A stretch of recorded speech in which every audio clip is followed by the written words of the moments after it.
So here's the thing, the iPhone 15's just dropped. I got mine. iPhones have USB-C ports now because Apple went to the dark side. And the new iPhones come with USB-C cables. You can also buy the new cables at the Apple Store. But the question is, are they any good? At Apple Store, they're now called 60 watt and 240 watt USB-C charge cables. The ones that come with the iPhone are very much like the 60 watt charge cables. Now I've spent weeks testing about 20 different USB-C cables, and I just finished testing Apple's newest cables against all these cables. So the question is, will Apple's reputation hold up as a quality product provider? I'll let you guys decide.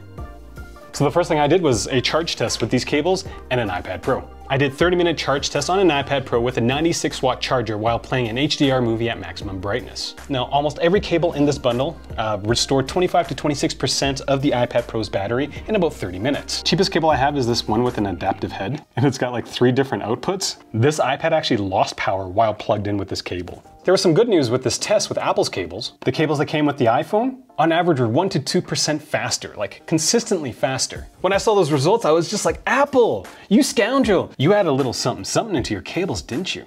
But that was very, very short-lived because the next test involved connecting an M.2 SSD to the iPad using every single cable and measuring how fast it took to transfer files that were sized 5.5 gigabytes and 38 gigabytes onto the iPad. Now, on average, Apple's newest cables took 143 seconds and almost 1,000 seconds to do the file transfers. Those are not good numbers. I took my oldest Apple USB-C cable from 2020, did the same test, and on average, it was 115 seconds for the 5.5 gigabyte test and only 880 seconds for the 38 gigabyte test. Why? But that's not even the kicker. There are cables in this bundle that did the 5.5 gigabyte transfer in 8 seconds and the 38 gigabyte transfer in 130 seconds. Hold on before we get our undies all up in bunches.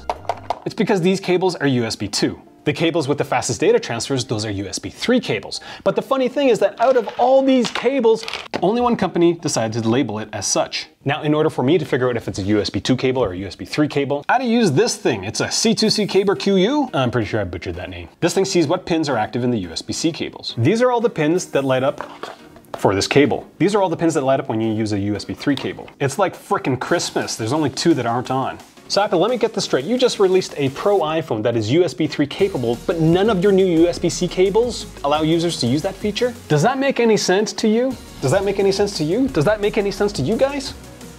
Oh, what is that, Apple? Oh, the only Apple branded product that you carry that can handle the higher data rates with USB 3 is an actual Thunderbolt cable that's $10 more? Huh. So what do you guys think? Should Apple have provided us with the Pro versions cables that were capable of using the hardware in that device? Now, if you're thinking of getting some spare cables, I got you. This product's pretty good. I'll link it in the description section below. I also got another alternative in my iPhone 15's accessories video, so do check that out. First time watching my videos, I encourage you to click subscribe so that every single time Monty shows up on the internet wearing a tie, you get notified.